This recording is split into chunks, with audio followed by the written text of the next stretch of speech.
Students, आप पढ़ रहे थे dual nature of radiations and matters. आप एक्सपेरिमेंट की बात कर रहे थे फोटो इलेक्ट्रिक इफेक्ट को समझने के लिए, और उस एक्सपेरिमेंट को आपने इस तरह से किया था। ये जो आपके पास में थी क्या, एक ग्लास की ट्यूब थी, है ना। इसके अंदर कुछ भी नहीं होना चाहिए, और यहाँ आपने ये देखा था कि ये क्या थी, एक फोटोसेंसिटिव मेटल की प्लेट थी जिसको आपने नाम दिया था कैथोड। और यहाँ ये कोई भी एक मेटल की प्लेट थी जिसको आपने नाम दिया था एनोड, है ना। और यहाँ से ये आपने इलेक्ट्रिकल कनेक्शन बना रखे थे, और मैं डायरेक्ट जो आपने बना लिया था, ये आपको डायग्राम बनाना नहीं है, पिछले लेक्चर में मैं बता चुका हूँ। उसका सिंपल डायग्राम है, उससे मैं समझा रहा हूँ इसको। यहाँ पे आपने कहा था कि एक बैटरी कनेक्ट की गई थी यहाँ पे इस तरह से, और ये इस तरह से। यहाँ करंट को मेजर करने के लिए सीरीज में क्या कनेक्ट किया गया था, एक एमीटर कनेक्ट किया गया था। ये किया था आपने। ये करने के बाद में आप ये सोच रहे होंगे सर और भी सर्किट था, और सर्किट रियोस्टेट मैंने इसलिए लगाया था कि ताकि यहाँ के पोटेंशियल को क्या किया जा सके, चेंज किया जा सके। यहाँ के वोल्टेज को आप क्या कर सके, इंक्रीज और डिक्रीज कर सके। उसके चलते आपने यहाँ पे क्या लगाया था, रियोस्टेट। यहाँ साथ में एक वोल्टमीटर भी लगाया था। वोल्टमीटर क्यों लगाया था, ताकि आप ये देख सके कि यहाँ आप इस कैथोड और इस एनोड के बीच में कितना पोटेंशियल डिफरेंस अप्लाई कर रहे हैं। आपने ये कहा था शुरू में, आपने जैसे जीरो पोटेंशियल अप्लाई किया। जीरो पोटेंशियल अप्लाई करने पे यहां से आप यहां से क्या इंसिडेंट करा रहे थे, आप फोटोन यानी रेडिएशन इंसिडेंट करा रहे थे, लाइट इंसिडेंट करा रहे थे यहाँ। अच्छा, लाइट के बारे में, रेडिएशन के बारे में दो बातें आपको ध्यान रखनी है। एक तो मैं यहाँ फोटोन बोलूंगा, हालांकि फोटोन के बारे में अभी मैंने आपको बताया नहीं है, बताऊंगा। फोटोन जहां भी बोलता हूं, एक मैं ये कह रहा हूं कि नंबर ऑफ फोटोन को इंक्रीज करके आप क्या इंक्रीज कर सकते हैं, उस लाइट की। यदि आप नंबर ऑफ फोटोन इंक्रीज कर रहे हैं, इसका मतलब लाइट की क्या इंक्रीज कर रहे हैं आप, इंटेंसिटी इंक्रीज कर रहे हैं। इस बात का ध्यान रखें आप। दूसरा ये ध्यान रखें आप, यदि फोटोन की फ्रीक्वेंसी या रेडिएशन की, या रेडिएशन कहो या फिर क्या कहो, लाइट कहो, उसकी क्या इंक्रीज कर रहे हैं, यदि आपको फ्रीक्वेंसी इंक्रीज कर रहे हैं, इसका मतलब ये मानिए कि आप क्या इंक्रीज कर रहे हैं, उसकी एनर्जी। क्योंकि एनर्जी और फ्रीक्वेंसी में क्या रिलेशन होता है, E is equals to h new.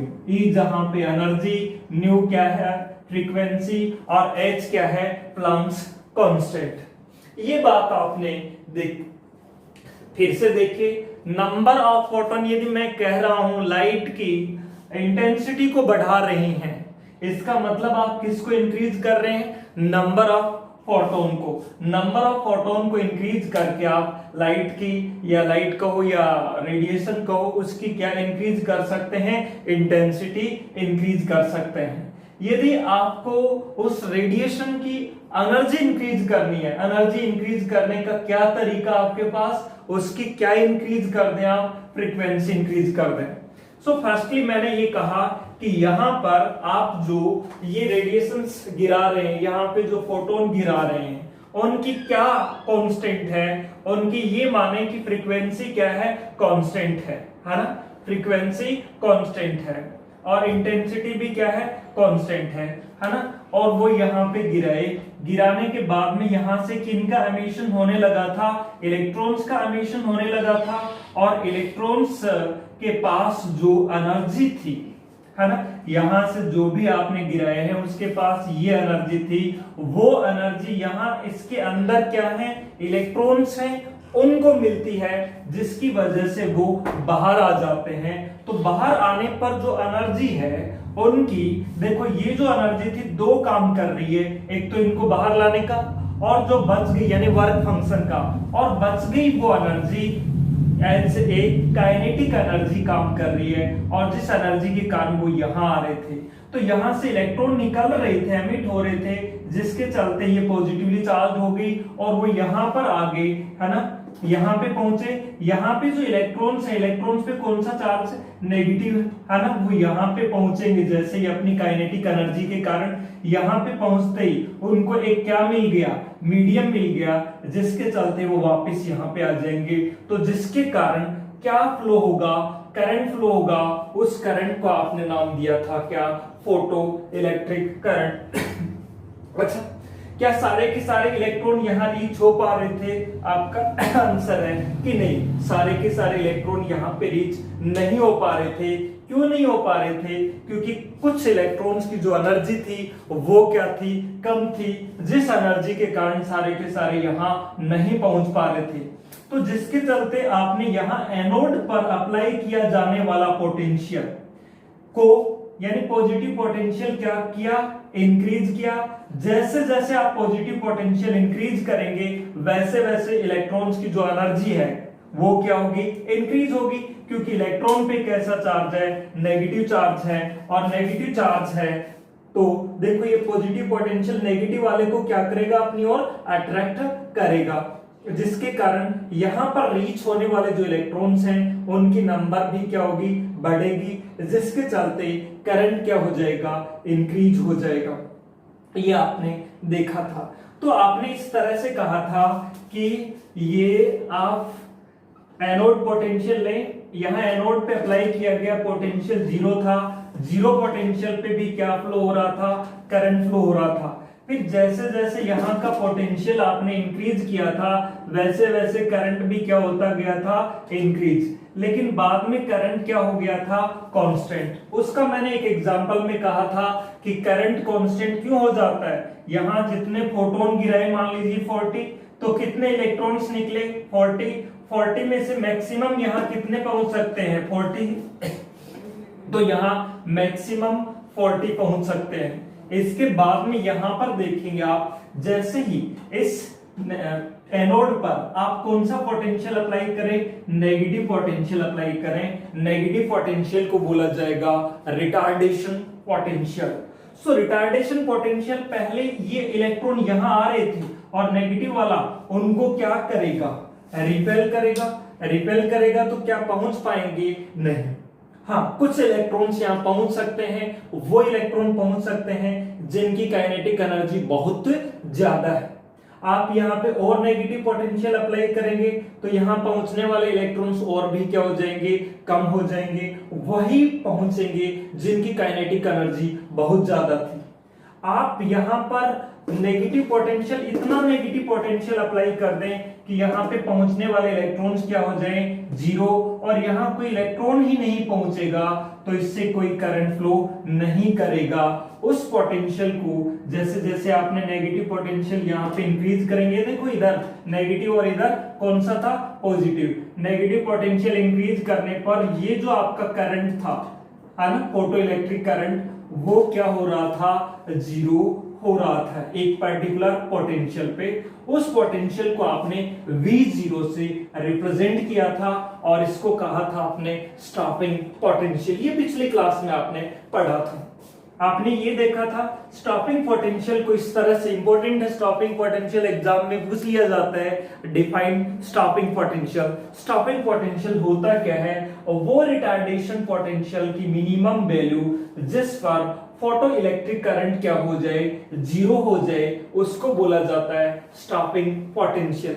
ये सारी बातें आपने सीख ली थी प्रीवियस क्लास में, यानी आपने ये देखा था कि एनोड पोटेंशियल को, एनोड पोटेंशियल है उसको चेंज करने पर किस तरह से फोटो इलेक्ट्रिक करंट है वो चेंज होता है। ये ग्राफ की आप स्टडी कर चुके थे।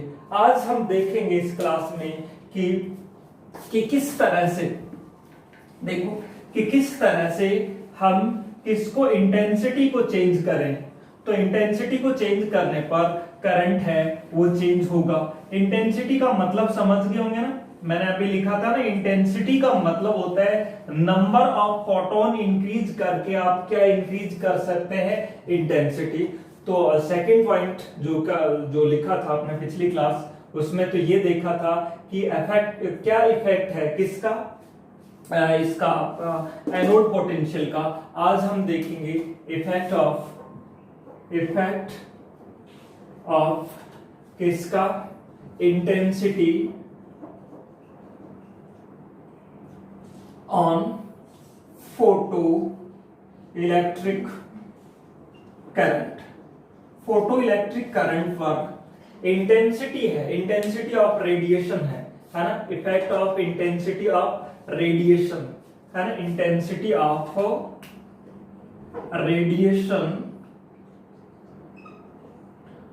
On photo electric current, photo electric current.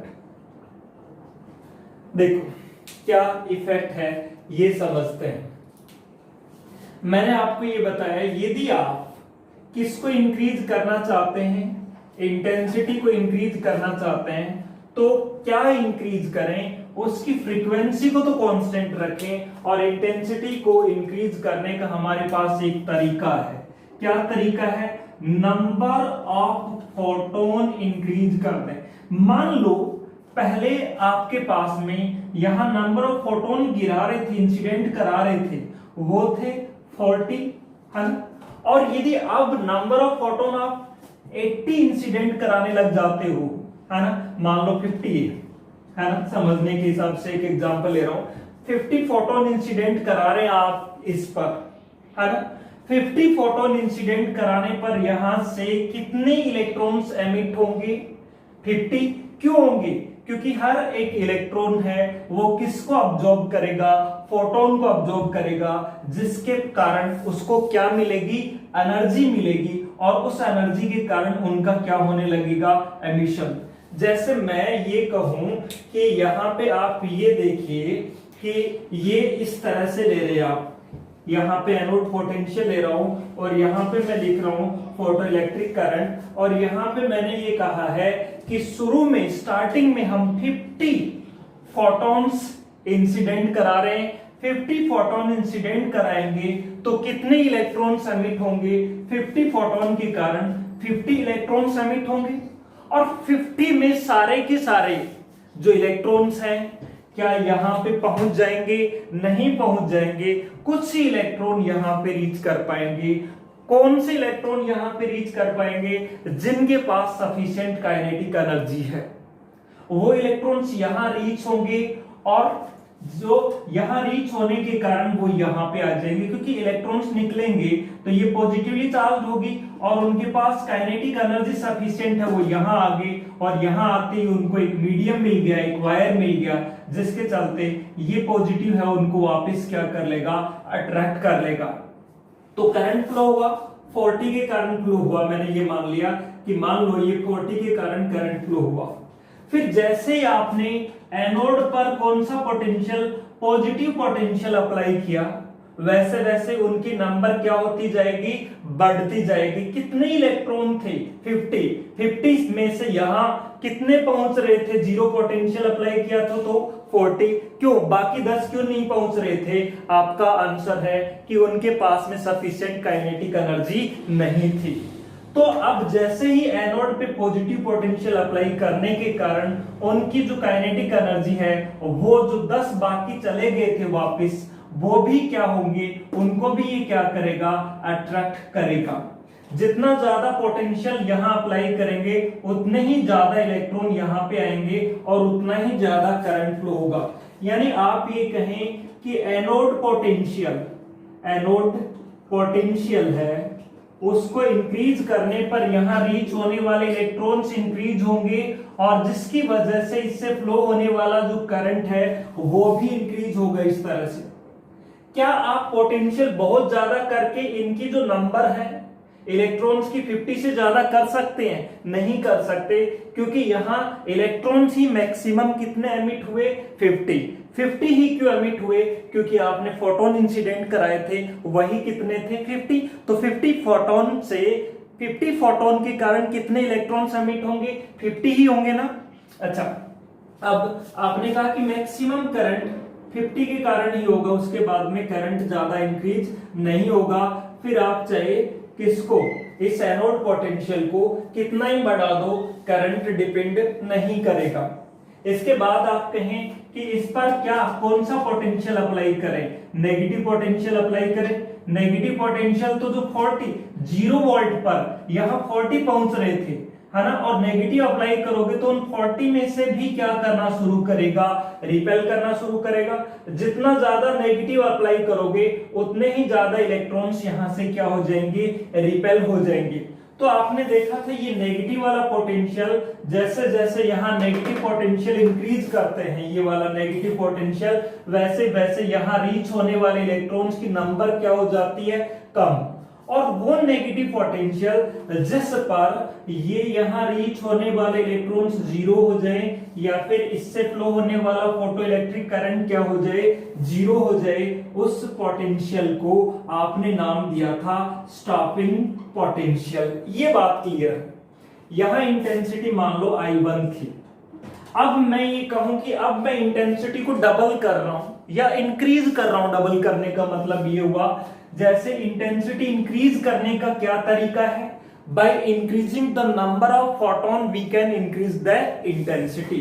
Photon की नंबर को इंक्रीज करके आप क्या कर सकते हैं, इंटेंसिटी को इंक्रीज कर सकते हैं। जैसे पिछले इसमें आपने कहा 50 फोटोन इंसिडेंट कराए थे और अब 50 की बजाय मैं कितने फोटोन इंसिडेंट करा रहा हूं, 100। उनकी फ्रीक्वेंसी वही है, फ्रीक्वेंसी कांस्टेंट है, फ्रीक्वेंसी में कोई चेंज नहीं है, फ्रीक्वेंसी वही है, तो एनर्जी भी क्या होगी, वही होगी। मैंने बताया है थोड़ी देर पहले कि यदि इंटेंसिटी को बढ़ाना है तो आप क्या बढ़ाएं, नंबर ऑफ फोटोन बढ़ाएं, और यदि आपको क्या बढ़ाना है, एनर्जी बढ़ाना है, तो क्या बढ़ा दें आप, फ्रीक्वेंसी बढ़ा दें। तो आपने क्या किया, 100 फोटोन इंसिडेंट कराए, है ना, नंबर ऑफ फोटोन इंक्रीज किया आपने, इसका मतलब आपने क्या इंक्रीज की है, इंटेंसिटी। तो अब 100 फोटोन इंसिडेंट करा रहे हैं तो यहां से एमिट होने वाले इलेक्ट्रॉन्स कितने होंगे, 100 होंगे। क्या उन सभी की एनर्जी ज्यादा होगी, नहीं, सभी की एनर्जी क्या नहीं होगी, ज्यादा नहीं होगी, क्योंकि उन सभी की फ्रीक्वेंसी तो क्या है, वही है जो पहले वाले 50 की थी। तो एनर्जी तो क्या रहेगी उनकी, वो की वो ही रहेगी। तो यहां से आप ये कहें कि 100 इलेक्ट्रॉन से वो एमिट होंगे और 100 इलेक्ट्रॉन सारे के सारे क्या एनोड पे पहुंच पाएंगे, नहीं पहुंच पाएंगे। सिर्फ वो ही इलेक्ट्रॉन पहुंच पाएंगे जिनकी जो काइनेटिक एनर्जी है वो क्या है, सफिशिएंट है। जिनकी काइनेटिक एनर्जी सफिशिएंट है वो यहाँ पे पहुंचेंगे। और वो जैसे मैंने ये मान लिया कि 100 में से 80 यहाँ पे पहुंच रहे हैं, आप कहीं 20 क्यों नहीं पहुंचे, 20 की काइनेटिक एनर्जी क्या थी, कम थी, जिसकी वजह से वो यहाँ पे रीच नहीं हो पा रहे थे। तो अब की बार जो करंट फ्लो होगा वो 80 के कारण क्या होगा, ज्यादा होगा। पहले मान लो 50 के कारण था, अब करंट उससे पहले वाले से क्या होना चाहिए, डबल होना चाहिए, है ना। अच्छा, अब आप यहां पर जैसे जैसे पॉजिटिव पोटेंशियल इंक्रीज करेंगे वैसे वैसे यहां जो इलेक्ट्रॉन थे वो भी यहां पे पहुंचना शुरू करेंगे सारे के सारे। तो जैसे जैसे आपने ये कहा कि आप पॉजिटिव पोटेंशियल इंक्रीज करेंगे, पॉजिटिव पोटेंशियल इंक्रीज होने के कारण, है ना, यहां पे रीच होने वाले इलेक्ट्रॉन्स भी क्या होंगे, इंक्रीज होंगे। और मैक्सिमम कितने हो सकते हैं, जितने यहां एमिट हुए हैं, है ना, जैसे 100, तो मैक्सिमम 100 होने के बाद में क्या 100 से ज्यादा हो सकते हैं, नहीं हो सकते। तो उस टाइम करंट क्या हो जाएगा, मैक्सिमम हो जाएगा। फिर आप कहें कि आप इसको यहां क्या करना चाहें, स्टॉप करना चाहें। स्टॉप करने के लिए आपको यहां पर कौन सा पोटेंशियल अप्लाई करना पड़ेगा, नेगेटिव पोटेंशियल अप्लाई करना पड़ेगा। जैसे यहां आप नेगेटिव पोटेंशियल अप्लाई करेंगे, नेगेटिव पोटेंशियल अप्लाई करेंगे, वैसे वैसे यहां रीच होने वाले जो इलेक्ट्रॉन्स हैं वो भी कम होते जाएंगे इस तरह से। क्या अब की बार इनको कंट्रोल करने के लिए, इनकी नंबर ज्यादा है तो कंट्रोल करने के लिए आपको ज्यादा नेगेटिव पोटेंशियल अप्लाई करना पड़ेगा या वही नेगेटिव पोटेंशियल अप्लाई करना पड़ेगा, आपको वही नेगेटिव पोटेंशियल अप्लाई करना पड़ेगा। क्यों वही नेगेटिव पोटेंशियल अप्लाई करना पड़ेगा, क्योंकि इनकी एनर्जी और पहले वाले की एनर्जी क्या थी, सेम थी। एनर्जी ध्यान रखिए number of photons per depend नहीं करती। हर एक की जो इंडिविजुअल एनर्जी है वो नंबर ऑफ फोटॉन पे डिपेंड नहीं करती है, बल्कि किस पे डिपेंड करती है, फ्रीक्वेंसी पे डिपेंड करती है। तो फ्रीक्वेंसी इनकी वही है जो पहले वाले 50 की थी, तो इनकी एनर्जी भी वही है जो पहले वाली 50 की थी। तो इनको स्टॉप करने के लिए भी यहां पे वही नेगेटिव पोटेंशियल अप्लाई करना पड़ेगा जो कि पहले वालों को स्टॉप करने के लिए किया था, यानी नेगेटिव पोटेंशियल तो वही होगा जो पहले था, है ना। अब ये मान लो आपने इंटेंसिटी अलग रखी थी, है ना, I2। अब मान लो इंटेंसिटी को आप और इंक्रीज कर रहे हो। दिस टाइम मैंने कहा इंटेंसिटी इंक्रीज करने का आपके पास क्या तरीका है, आपके पास तरीका ये है कि नंबर ऑफ फोटोन को क्या कर दे आप और इंक्रीज कर दे। मान लीजिए नंबर ऑफ फोटोन कितने कर दे आप, 150 कर दें। 150, ध्यान रखें यहाँ फ्रीक्वेंसी आप चेंज नहीं कर रहे, फ्रीक्वेंसी चेंज नहीं कर रहे तो एनर्जी भी चेंज नहीं हो रही है। तो आप सिर्फ नंबर ऑफ फोटोन चेंज कर रहे हैं तो इंटेंसिटी चेंज होगी, उनकी एनर्जी है वो चेंज नहीं होगी। आप देखो यहां आपने कहा नंबर ऑफ फोटोन 150 हो गए, तो 150 में मान लीजिए यहां पे आपने जीरो पोटेंशियल अप्लाई किया है ना। तो जीरो पोटेंशियल अप्लाई किया, मान लीजिए नंबर ऑफ फोटोन 150 या इंसिडेंट हुए, तो इनके कारण कितने इलेक्ट्रॉन्स एमिट हुए, 150। और 150 में से सारे के सारे यहां पहुंच जाएंगे क्या, नहीं पहुंच जाएंगे।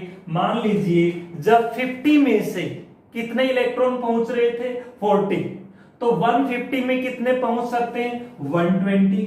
तो अब इन जीरो पे 120 इलेक्ट्रॉन यहां पे पहुंच रहे हैं, तो उनके कारण करंट फ्लो होगा, मान लीजिए ये।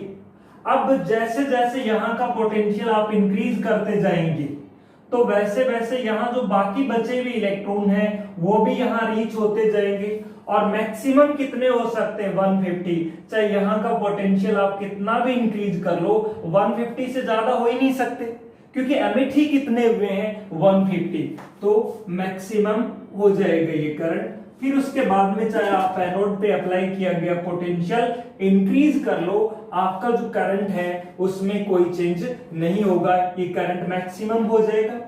अब आप ये कहें कि यदि यहाँ का कौन सा नेगेटिव पोटेंशियल अप्लाई करें, नेगेटिव पोटेंशियल तो क्या करेगा, जो यहाँ इलेक्ट्रॉन आ रहे थे उन इलेक्ट्रॉन्स को क्या करेगा, स्टॉप करेगा, उनको रिपेल करेगा।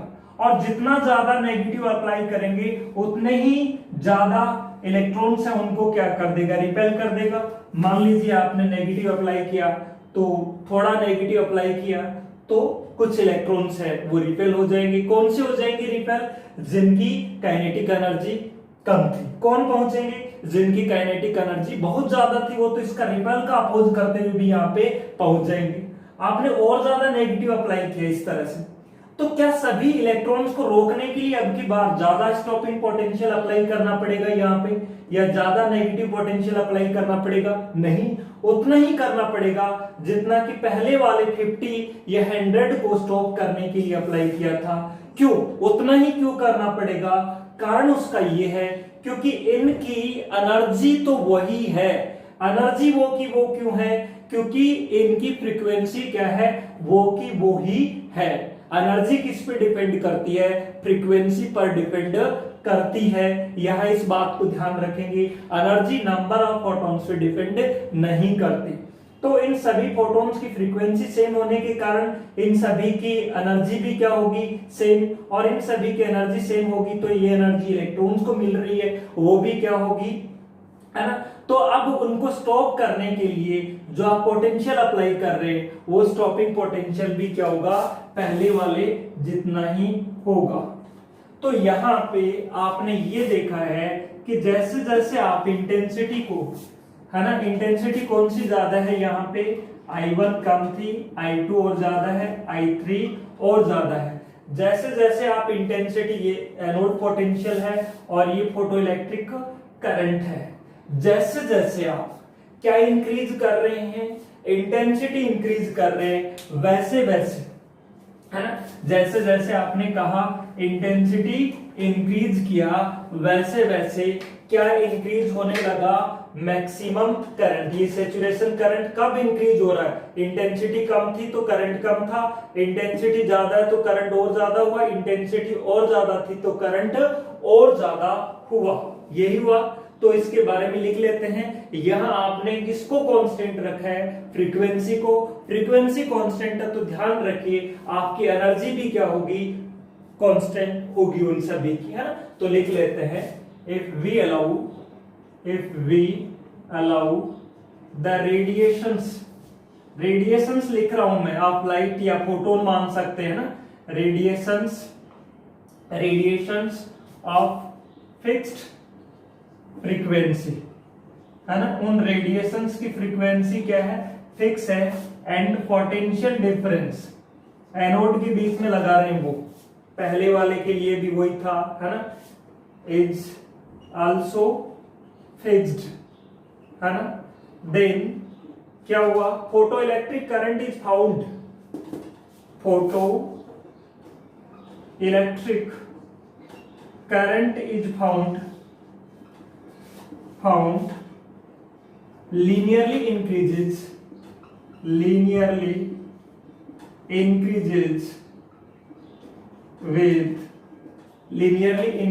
with किसके साथ में? linearly increases with intensity, है ना। इंटेंसिटी के साथ में क्या इंक्रीज होता है? linearly इंक्रीज होता है। या फिर आप ये कहें कि ये आज का क्या है? फोटो इलेक्ट्रिक करंट है ना। और लीनियरली इंक्रीजेस विद इंटेंसिटी, यहां पे मैं ले रहा हूं क्या है? इंटेंसिटी है ना। जैसे जैसे आप इंटेंसिटी इंक्रीज कर रहे हैं वैसे वैसे फोटो इलेक्ट्रिक करंट भी क्या होगा? इंक्रीज होगा। तो ये ग्राफ इस तरह का आएगा, इंटेंसिटी में और फोटो इलेक्ट्रिक करंट में, ये इस तरह से डिपेंड करता है ना। अब हम बात करेंगे किसकी? इफेक्ट ऑफ इंटेंसिटी की जगह पे क्या करेंगे? इफेक्ट ऑफ, या फिर इसमें देखिए आप, इसमें ये कह सकते हैं कि मैक्सिमम जो काइनेटिक एनर्जी है वो कितनी होगी? मैक्सिमम काइनेटिक एनर्जी होगी Q into stopping potential energy का यही तो फॉर्मूला होता है, stopping potential multiplied by charge. अब अपन बात करते हैं किसकी? इफेक्ट ऑफ इंटेंसिटी की जगह पे फ्रीक्वेंसी, है ना। Effect of frequency, effect of frequency of the radiation on photoelectric current, कि फोटोइलेक्ट्रिक करंट ना दे करके ये किसका है? On the stopping potential, on the stopping potential. ध्यान रखो स्टॉपिंग पोटेंशियल को क्या कहते हैं? कट ऑफ पोटेंशियल भी कहते हैं। स्टॉपिंग पोटेंशियल का जो दूसरा नाम है वो क्या है? कट ऑफ पोटेंशियल भी है। देखो इसमें आपको वही ये कहे कि ये आपके पास में वही उसी एक्सपेरिमेंट की बात कर रहे हैं, उसी एक्सपेरिमेंट से जो रिलेटेड जो पॉइंट्स है वो लिख रहे हैं कि ये यहां आप जो विंडो थी और उससे क्या इंसिडेंट कर रहे हैं आप? फोटॉन्स इंसिडेंट कर रहे हैं या रेडिएशंस इंसिडेंट करा रहे हैं? अब रेडिएशन इंसिडेंट करा रहे हैं, अब की बार उनका क्या कांस्टेंट रखना है? इंटेंसिटी। इंटेंसिटी का मतलब नंबर ऑफ फोटोन है, उनको क्या करना है? फिक्स करना है। नंबर ऑफ फोटोन को फिक्स कर देंगे, इंटेंसिटी क्या हो जाएगी? फिक्स। यानी पहले भी 50 फोटोन लिए आपने, बाद में भी 50, उसके बाद में भी 50। पहले उसमें हमने किसकी बात की थी? 50 से, फिर 100 से 150, ऐसा एग्जांपल लिया था। अब इन 50 और इन 50 और इन 50 में क्या डिफरेंस है? इनकी फ्रीक्वेंसी कम है, फ्रीक्वेंसी कम है तो एनर्जी भी कम होगी। इनकी फ्रीक्वेंसी कंपैरेटिवली ज्यादा है, फ्रीक्वेंसी ज्यादा होने के कारण इनकी एनर्जी ज्यादा होगी, और इनकी फ्रीक्वेंसी क्या है? और ज्यादा है, और ज्यादा होने के कारण इनकी एनर्जी और ज्यादा होगी। तो जैसे ही आपने यहां पे गिराए 50 फोटोन मान लीजिए, कम फ्रीक्वेंसी वाले, है ना, एक थ्रेशोल्ड वर्ड आएगा, थ्रेशोल्ड फ्रीक्वेंसी, वो बताऊंगा, है ना। थ्रेशोल्ड फ्रीक्वेंसी से ज्यादा फ्रीक्वेंसी की फोटोन आपने इंसिडेंट कराए, यहाँ पे 50 फोटोन इंसिडेंट कराए तो यहाँ कितने इलेक्ट्रॉन्स एमिट होंगे, 50, और इलेक्ट्रॉन्स एमिट होने के कारण ये पॉजिटिवली चार्ज और ये इलेक्ट्रॉन्स यहाँ पहुंचेंगे, और सारे के सारे यहाँ पहुंच नहीं सकते, कुछ इलेक्ट्रॉन पहुंचेंगे, है ना, कुछ पहुंचेंगे, तो उनके कारण यहाँ क्या फ्लो होगा, करंट फ्लो होगा। इस तरह से हम यदि बात करें तो इस तरह से, है ना, ये आपका इस तरह से ये हो गया। अच्छा, ये जो करंट फ्लो हुआ, ये करंट क्या होगा, जैसे जैसे यहाँ एनोड पे पॉजिटिव पोटेंशियल बढ़ाएंगे वैसे वैसे क्या होगा, इंक्रीज होगा इस तरह से, और फिर मैक्सिमम हो जाएगा कितने के कारण, 50 के कारण। ये इस लाइन पे आगे सैचुरेशन करंट।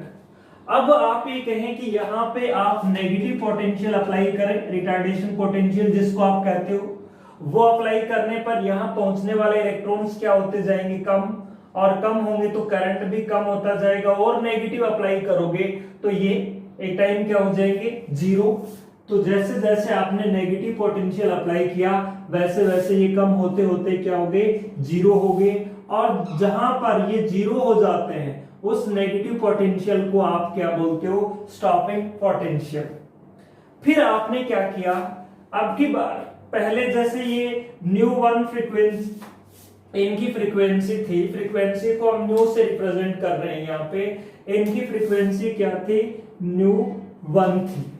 अब ये दूसरे वाले फोटोन्स, है ना, जिनकी फ्रीक्वेंसी क्या है, ज्यादा है, फ्रीक्वेंसी ज्यादा है तो एनर्जी भी क्या होगी, ज्यादा, लेकिन नंबर वही है जो कि पहले वालों की थी। तो 50 फोटोन गिरा रहे हैं, कंपैरेटिवली इनकी एनर्जी पहले वालों से ज्यादा है। क्यों ज्यादा है, क्योंकि इनकी फ्रीक्वेंसी क्या है, ज्यादा है। फ्रीक्वेंसी को चेंज कर रहे हैं ना, फ्रीक्वेंसी ज्यादा होने से इनकी एनर्जी ज्यादा है, लेकिन इंटेंसिटी वही है क्योंकि उनकी नंबर क्या है, उतनी ही है, तो थोड़े से ज्यादा, है ना, निकलेंगे, क्योंकि इनकी एनर्जी क्या है, ज्यादा रीच हो जाएंगे। जैसे जैसे एनोड पे पॉजिटिव पोटेंशियल इंक्रीज करेंगे आप, वैसे वैसे इनकी नंबर भी इंक्रीज होगी, और मैक्सिमम कितनी होगी, 50 से ज्यादा तो हो ही नहीं सकते ये, है ना। और आप ये कहें कि अब यहाँ पे नेगेटिव पोटेंशियल अप्लाई करें, यदि नेगेटिव अप्लाई करेंगे तो यहाँ पहुंचने वाले इलेक्ट्रॉन्स क्या होते जाएंगे, कम, क्योंकि नेगेटिव वाला उनको क्या करेगा, रिपेल करेगा, और नेगेटिव पे कितने पोटेंशियल पे सारे के सारे स्टॉप हो जाएंगे, पहले वाले जितने पे ही या ज्यादा पोटेंशियल पे, आपका आंसर होगा। अब की बार इनको स्टॉप करने के लिए ज्यादा पोटेंशियल अप्लाई करना पड़ेगा। ज्यादा पोटेंशियल अप्लाई करना क्यों पड़ेगा, क्योंकि इनकी एनर्जी क्या है, ज्यादा है। एनर्जी ज्यादा क्यों है इनकी, क्योंकि इनकी फ्रीक्वेंसी क्या है, ज्यादा है ना। तो अब की बार इनको कंट्रोल स्टॉप करने के लिए, यानी करंट जीरो कब होगा, जब आप स्टॉपिंग पोटेंशियल पहले वाले के कंपैरिजन में ज्यादा अप्लाई करेंगे, यानी ये। अब आप ये देख रहे हैं कि यहाँ पे जो स्टॉपिंग पोटेंशियल है वो पहले वाले के कंपैरिजन में क्या है, ज्यादा है, V02 नाम दिया है ना। अच्छा, अब आप ये कहें, ये इनकी फ्रीक्वेंसी कितनी थी, न्यू2 थी, है ना, और फ्रीक्वेंसी ज्यादा इनकी, और फ्रीक्वेंसी ज्यादा होने के कारण अब की बार सेम उसी तरह से स्टॉपिंग पोटेंशियल की वैल्यू और भी क्या होगी, ज्यादा होगी। ये इस तरह से मैक्सिमम तो कितने के कारण होगा, इनके कारण ही होगा ना, 50 के कारण ही जो करंट होगा वो मैक्सिमम, है ना, तो मैक्सिमम तो उतना ही होगा, और स्टॉपिंग पोटेंशियल क्या हो जाएगा, और ज्यादा, स्टॉपिंग पोटेंशियल हो गया और ज्यादा। तो यहां से एक बात आपको समझ में आ रही है कि देखो, एनोड पोटेंशियल, और यहां पे मैं लिख दूं क्या, फोटो इलेक्ट्रिक का करंट, है ना। जैसे जैसे आप फ्रीक्वेंसी बढ़ा रहे हैं, है ना, इसमें कितनी थी फ्रीक्वेंसी, न्यू3, है ना, न्यू1 कम है, न्यू2 और ज्यादा है, न्यू3 और कम है। जैसे जैसे आप फ्रीक्वेंसी को इंक्रीज कर रहे हैं वैसे वैसे स्टॉपिंग पोटेंशियल क्या हो रहा है, चेंज हो रहा है। लेकिन फ्रीक्वेंसी कम से कम इंसिडेंट फोटोन की फ्रीक्वेंसी इतनी होनी चाहिए कि जिसपे इलेक्ट्रॉन्स का क्या हो सके, एमिशन हो सके, उस फ्रीक्वेंसी को, उस मिनिमम फ्रीक्वेंसी को बोला जाता है क्या, थ्रेशोल्ड फ्रीक्वेंसी। तो सबसे पहले तो इसमें एक इंपॉर्टेंट डेफिनेशन लिख लीजिए। इंपॉर्टेंट डेफिनेशन क्या है, थ्रेशोल्ड फ्रीक्वेंसी, है ना। एक तो स्टॉपिंग पोटेंशियल की डेफिनेशन ध्यान रखनी है, एक है ध्यान रखनी है, क्योंकि आप कम से कम इतनी फ्रीक्वेंसी के तो रेडिएशन होने ही चाहिए कि जिस फ्रीक्वेंसी से नीचे यदि फ्रीक्वेंसी है रेडिएशन की, तो वहां मेटल से कोई इलेक्ट्रॉन्स का एमिशन नहीं होगा, और उसी फ्रीक्वेंसी को क्या बोला जाता है, थ्रेशोल्ड फ्रीक्वेंसी, है ना। तो थ्रेशोल्ड फ्रीक्वेंसी इंपॉर्टेंट है डेफिनेशन के लिए। द मिनिमम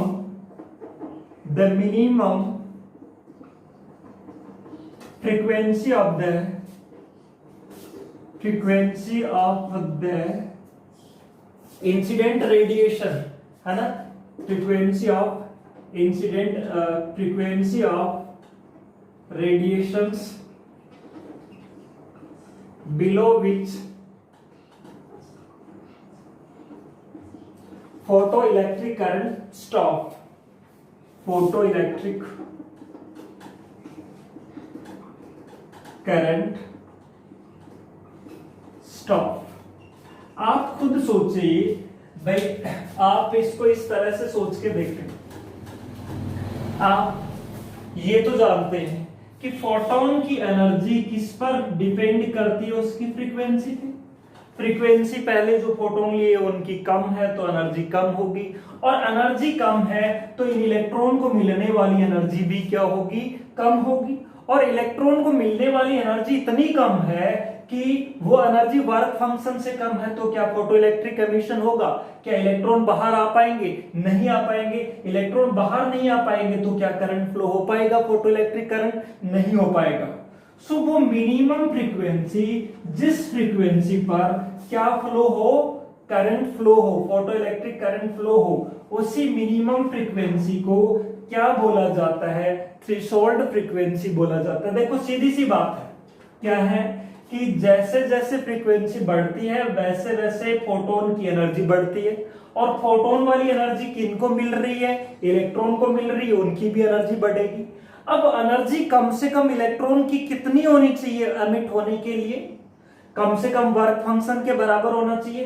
तो ये एनर्जी का पूरा किस पर डिपेंड है, इस पर डिपेंड है, इस फ्रीक्वेंसी पे डिपेंड है। न्यू जहां पे क्या है, फ्रीक्वेंसी है, ये वो minimum frequency, the minimum frequency of the photon और रेडिएशंस, है ना, minimum frequency of radiations below which photo electric current stops, है ना, स्टॉप हो जाए, इज कॉल्ड थ्रेशोल्ड फ्रीक्वेंसी। ये डेफिनेशन ध्यान रखिए। अब मैं इसके बारे में लिख रहा हूं, ये डेफिनेशन इसमें ही लिख लीजिए, ध्यान रह जाएगी। The minimum frequency of the radiation below which photoelectric current stop is called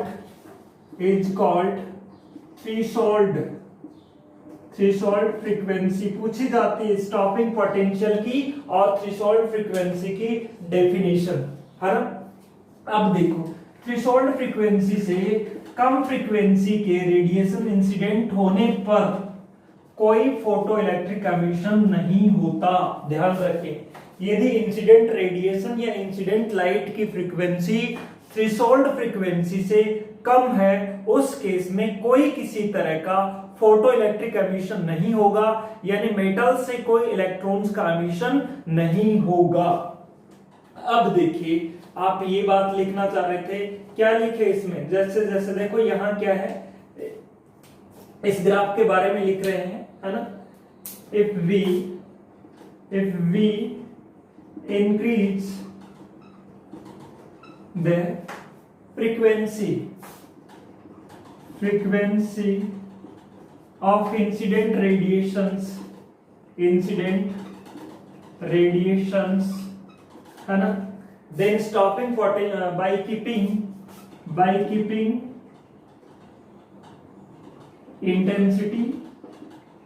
intensity constant। कैसे कहा आपने इंटेंसिटी कांस्टेंट है, जैसे इस एग्जांपल में पहली बार भी 50 फोटोन, दूसरी बार भी 50, तीसरी बार भी 50, तो नंबर ऑफ फोटोन का मतलब इंटेंसिटी, और फ्रीक्वेंसी का मतलब आप क्या बढ़ा रहे हैं, एनर्जी, है ना, by keeping intensity constant. Then stopping potential, stopping potential का दूसरा नाम क्या है, कट ऑफ पोटेंशियल, है ना, कट ऑफ पोटेंशियल। आपसे पूछा जाए स्टॉपिंग पोटेंशियल या कट ऑफ पोटेंशियल को डिफाइन करिए, कर सकते हैं ना, पीछे बता चुका मैं। Cut off potential also increases, है ना।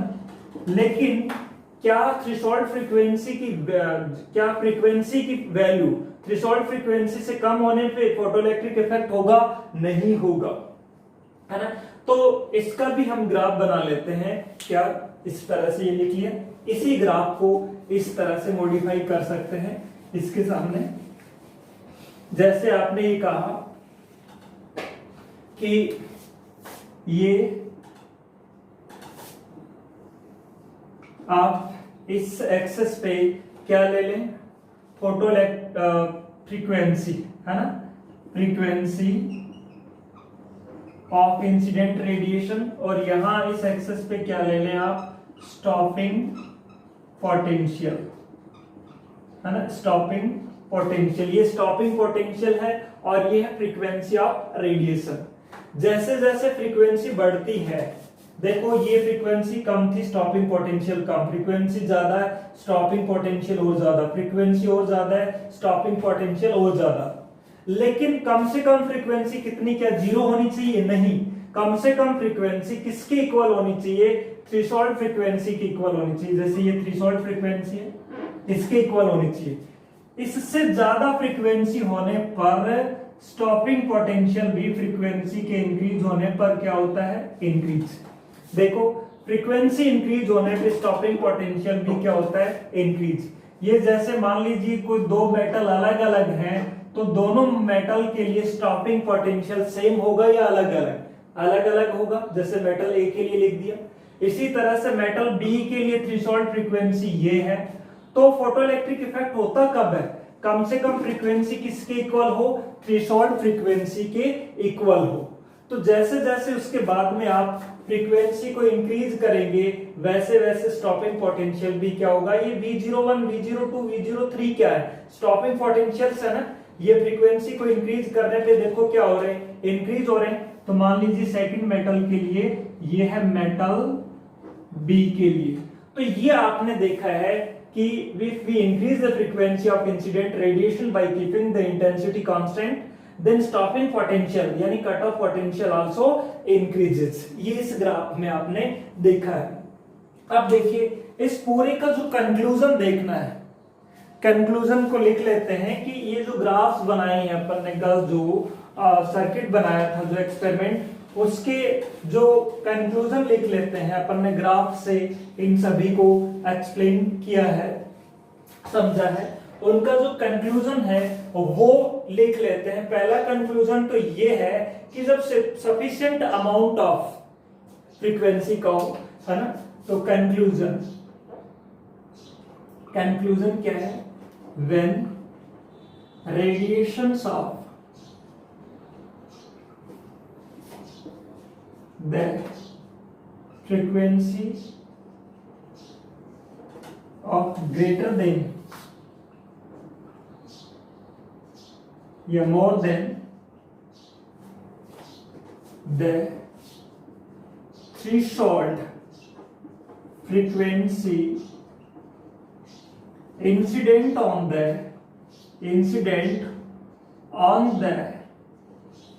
metal, then electrons are emitted। अच्छा ये ध्यान देना है कि जैसे ही वो रेडिएशंस गिरे, और रेडिएशन गिरने में बहुत कम टाइम, 10⁻⁹ सेकेंड टाइम में क्या निकलने लग जाते हैं, इलेक्ट्रॉन्स, है ना। दिस प्रोसेस या this emission so fast. Second जो कंक्लूजन है वो हम यदि बात करें, वो सेकंड कंक्लूजन ये है कि जैसे जैसे आप किसको कि थ्रेशोल्ड फ्रीक्वेंसी, यहां देखा था आपने कि जैसे जैसे आप किसको इंक्रीज करते हैं, इंटेंसिटी को इंक्रीज करते हैं, वैसे वैसे फोटोइलेक्ट्रिक करंट भी क्या होता है, इंक्रीज होता है ना। फोटोइलेक्ट्रिक करंट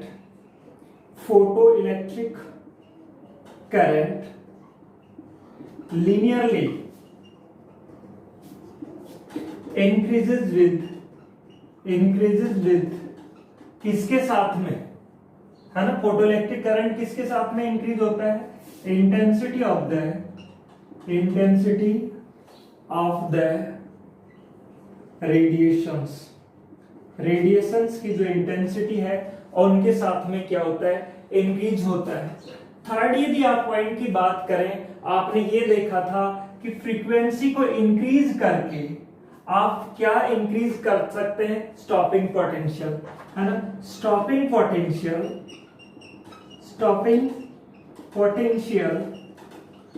डिपेंड्स ऑन किस पे डिपेंड करता है, frequency of the incident radiations, है ना। It does not depends on the किस पे डिपेंड नहीं करता, it does not depends on the intensity of the radiation,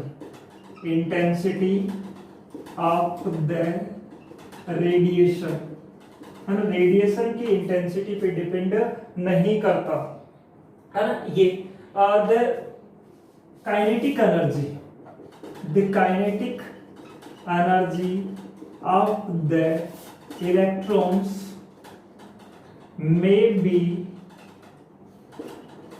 between 0 to maximum, 0 से कोई भी मैक्सिमम वैल्यू के बीच में इनकी काइनेटिक एनर्जी हो सकती है। तो ये कंक्लूजन है इसका। अब हम आगे नेक्स्ट क्लास में पढ़ेंगे डी ब्रोगली की हाइपोथेसिस क्या थी। उससे पहले नेक्स्ट क्लास में हम पढ़ेंगे कि जो हमारी ये जो फोटोइलेक्ट्रिक इफेक्ट को समझाने के लिए हाइगन ने जो वेव थ्योरी दी थी वो किस तरह से फेल हो गई, यानी failed of Huygens wave theory in the explanation of the photoelectric effect. Thanks.